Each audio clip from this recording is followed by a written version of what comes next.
नमस्कार दर्शकों, मैं कपिल देव राजपूत एक बार फिर आपके साथ हाजिर हूं और मेरे साथ मैनपुरी पूर्व जिलाध्यक्ष शिवदत्त भदौरिया जी हमारे साथ हैं।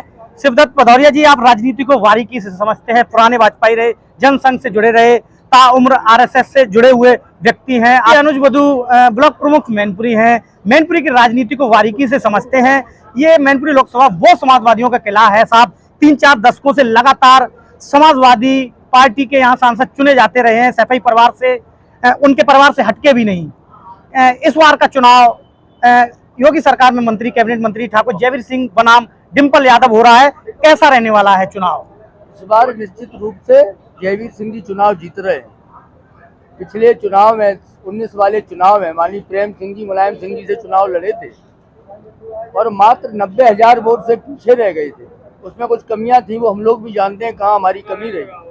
और उस समय बसपा का और समाजवादी पार्टी का गठबंधन था और इसी क्रिश्चियन फील्ड पर मायावती जी के पूरे खानदान ने मंच पर पैर छुए थे, उसका भी असर रहा था और तब वो बमुश्किल 90,000 वोट से जीते थे।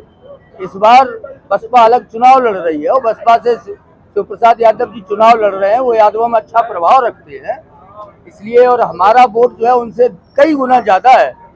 उनका वोट अगर 4.5 लाख है तो 13 लाख वोट हमारे पास है। 17 लाख वाली लोकसभा है। वो कहते हैं कि साहब 4.5 लाख करीब यादव मतदाता है, साख भाजपा ने प्रत्याशी नहीं उतारा तो साख तो हमारे साथ है। यादव भी मुझको बहुत भारी मात्रा में मिल रहा है इस बार, क्योंकि यादवों में उन्हें केवल सैफई के अलावा किसी को तवज्जो नहीं दिया, किसी को टिकट नहीं दिया, किसी को कुछ बनने नहीं दिया। और यादवों में 2 वर्ग है, कमरिया और घोसी। घोसी वाला तो वो कह रहे हैं बसपा प्रत्याशी की घोसी है। वोट हमको भी भारी मात्रा में मिल रहा है, हमको भी भाजपा में आ रहा है, भाजपा में आ रहा है। और तमाम प्रधान, तमाम डीलर, तमाम पूर्व प्रधान, तमाम जिला पंचायत सदस्य भारतीय जनता पार्टी की सदस्यता ले चुकी है। कल ही 5 प्रधानों ने, बंद दल के यादव प्रधानों ने भारतीय जनता पार्टी की सदस्यता ली है। कल हम वहाँ थे कार्यक्रम में, इसलिए भारतीय जनता पार्टी को भारी मात्रा में यादव वोट मिल रहा है।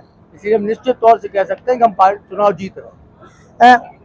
भदौरिया जी, टैक्स पेड का चेयरमैन का जो पद होता है वो दर्जा प्राप्त मंत्री का पद होता है और अभी तक साख समाज ये कहता था कि साहब हमें तो वली का बकरा बनाया जाता मैनपुरी लोकसभा लड़ा के, हमें आज दिन तक कोई मैनपुरी में ऐसा कोई सम्मानजनक पद नहीं मिला। प्रेम सिंह जी को टैक्स पेड का चेयरमैन बना दिया गया। अब साख समाज ये तो नहीं कह सकता कि साहब हम ठगा हुआ महसूस कर रहे हैं। तो साख समाज का कैसा क्या रुझान है, क्योंकि आलोक साख को बहुत बड़े स्तर पे नेता मानता है मैनपुरी का जो भी साख समाज है।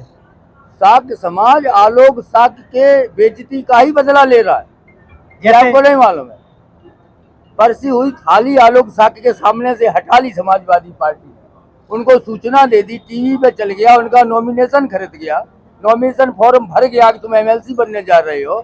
और अंतिम क्षण में चूंकि यादव आ गया, बलराम यादव को बना दिया और आलोक साख जी को हटा दिया गया, उसका बदला ही साख समाज लेगा। समाजवादी पार्टी इस बार चुनाव में, इसी चुनाव में लेगा। आलोक साख की बेइज्जती का बदला भी हम लोग लेंगे, इस साख समाज भी ले रहा है। अच्छा अध्यक्ष जी, जसवंत नगर की जब बात करते हैं तो समाजवादी पार्टी का वहाँ जो ईवीएम है वो इतनी भर के आती है साहब, 1 लाख प्लस की लीड होती है। सुखपाल जी इतनी बड़ी लीड देते हैं, अखिलेश जी की भी करेल विधानसभा लगी हुई है मैनपुरी विधानसभा से, तो वो जो दो विधानसभाओं की लीड है वो कहाँ से पूरी करेगी भाजपा? इस बार जसवंत नगर में वो माहौल नहीं है, क्योंकि वहाँ के 2 जिला पंचायत सदस्य यादव समाज के हमारी पार्टी में शामिल हो गए। ठीक है साहब। प्रेमदास कठेरिया, पूर्व सांसद प्रेमदास कठेरिया जी शामिल हो गए हमारी पार्टी में, जसवंत नगर के निवासी हैं। ठीक है साहब। और जसवंत नगर में शिव प्रसाद यादव भी भारी नुकसान कर रहे हैं, इसलिए वहाँ से हम जीत के आने वाले हैं। बाहर अब समाजवादी पार्टी को लीड मिलने वाली नहीं है, मतलब कांटे की टक्कर रहेगी विधानसभा में। बिल्कुल कांटे की टक्कर रहेगी। करेल का फिर समीकरण कैसे बैठाएंगे साहब? करेल का समीकरण हमारा वैसे खराब नहीं है। करेल में उपचुनाव में तो बड़े मार्जिन से हार के आए में, बहुत अंतिम समय पे चूंकि टिकट मिला था बघेल साहब, और बघेल साहब मैनेज भी नहीं कर पाए थे, इसलिए थोड़ा दिक्कत हुआ था। रघुराज साकी को मिला था, सॉरी नहीं, ये जो विधानसभा की बात मैं कर रहा हूँ, विधानसभा में बघेल साहब जी लड़े थे और रघुराज साकी वाला चुनाव मुलायम सिंह की सहानुभूति पे था, वो चुनाव नहीं था। और चूंकि हम लोग भी सैफई जाके पुष्प अर्पित करने गए, श्रद्धांजलि देने गए, हमारी पूरी पार्टी गई, राजनाथ सिंह जी गए, हमारे मुख्यमंत्री जी गए, पूरा दल मेरा भाई, पूरी भाजपा वहाँ गई, सैफई खड़ी रही। उसका असर जनता पे गया कि जब ये लोग श्रद्धांजलि दे रहे हैं तो हम भी दे देते हैं। उन्हें एक बोल के श्रद्धांजलि उन्हें भी दे दिया। तो श्रद्धांजलि वाला चुनाव था इसलिए वो जीत गए। और कोई उसमें फर्क नहीं। चुनाव जो है वो अब हो रहा है। अब चुनाव असली हो रहा है, 19 के बाद अब चुनाव होगा। तो इस बार कसमकस है या मतलब इस बार 400 पार, 400 पार, मैनपुरी पार, 400 पार, 400 पार। शिवदत्त भदौरिया जी हमारे साथ थे, अनुभवी चेहरा है, भारतीय जनता पार्टी के पुराने कार्यकर्ता हैं। मेरे सहयोगी विनय राजपूत के साथ कपिल देव राजपूत, ग्राउंड न्यूज मैनपुरी।